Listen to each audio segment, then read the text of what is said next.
pour une analyse franche et convaincante. Yasmine Abdel-Fadel. Cube Radio. Cube Radio.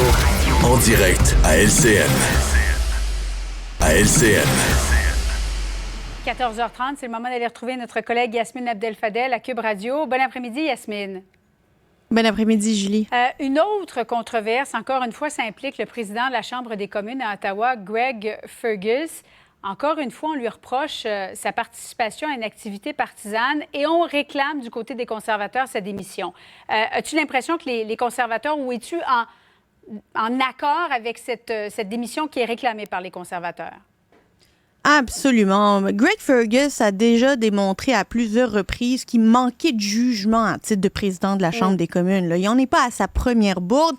Quelques jours après son accession au poste de président de la Chambre des communes, il avait fait une vidéo en train d'appuyer le Parti libéral de l'Ontario habillé avec sa tenue de président, alors que lui, il est tenu à un devoir de neutralité, d'impartialité. Il ne doit même pas participer à des événements partisans. Il ne peut pas aller au caucus de son parti politique.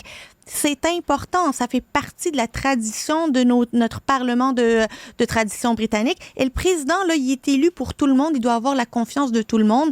Aujourd'hui, on entend les conservateurs et il y a quelques semaines, les bloquistes aussi avaient demandé sa démission suite à une deuxième bourde.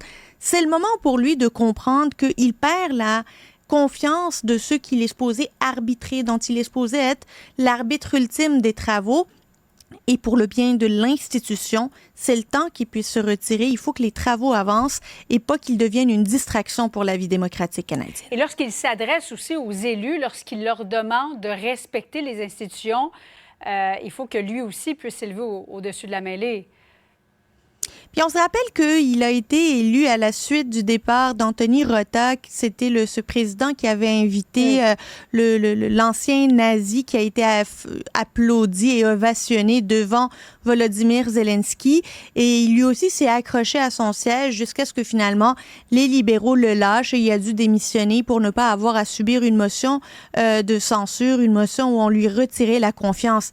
Pourquoi aller jusque-là? Une fois que 2 partis sur 4 représentés, là, des formations politiques qui sont reconnues, te demandent de démissionner, disent qu'ils n'ont plus confiance envers ton jugement, ben tu quittes avant qu'on te quitte. C'est pour le bien de la Chambre des communes. Et si on est un tant soit peu démocrate et si on tient un tant soit peu à la vitalité, à la crédibilité de notre Assemblée législative, M. Fergus devrait arrêter de s'accrocher à ce trône qui, visiblement, n'est pas fait pour lui.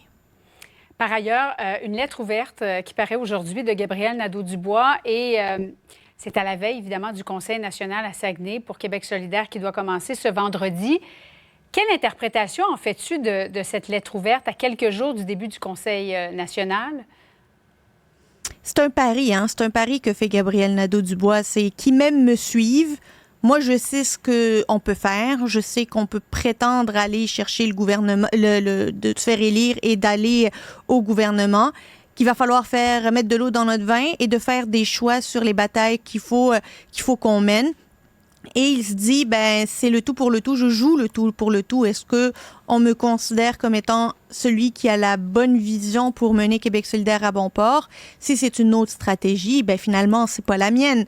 Alors moi, j'ai hâte de voir comment ça va se passer cette fin de semaine parce que je pense que c'est un moment où ça passe ou ça casse pour Gabriel Nadeau-Dubois. S'il voit qu'il y a de la résistance envers ce qu'il propose, je pense plus qu'il aura la crédibilité de pouvoir rester. Et honnêtement, s'il sent que l'appui est tiède, que l'appui est timoré, ben non plus, il y restera pas.